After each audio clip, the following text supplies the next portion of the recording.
Turbo Flutter, quer aprender como fazer? Vem comigo até o final desse vídeo que eu vou te ensinar a ter o melhor som de turbo no seu carro, que o pessoal vai perguntar, caraca, amigo, tu colocou um motor de Supra aí no seu motor?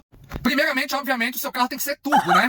Preferência adaptado. Segundo, precisa de intercooler. O intercooler é a peça fundamental que vai deixar o Flutter mais bonito e super alto. E, obviamente, você não pode usar a válvula de prioridade, que é a válvula de espirro, tá? Então, o que a gente precisa, pessoal? Obviamente, seu carro é turbo já. Você turbinou o seu carro, o que você vai precisar comprar? Vai precisar comprar um intercooler frontal desse aqui. Quanto maior o intercooler, melhor e mais bonito vai ser o Flutter, tá bom? E, obviamente, você vai montar uma pressurização. Preferência, uma pressurização mais longa, que faça um quadrado. Exemplo, o intercooler tá aqui na frente do carro. Aí ele vem da turbina, passa por dentro do intercooler, sai do outro lado e vai lá para a TBI, no caso, o corpo de borboleta.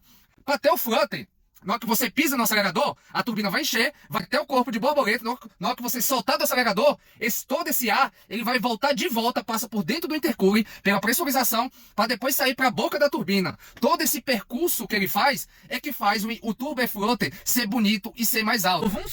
É o percurso, é a distância do ar que percorre até chegar na turbina. E tem um detalhe especial, pessoal, a peça fundamental. Você vai colocar um mangote ou um tubozinho na boca da sua turbina, igual esse aqui, ó. Pode ser um mangote de silicone ou um tubo.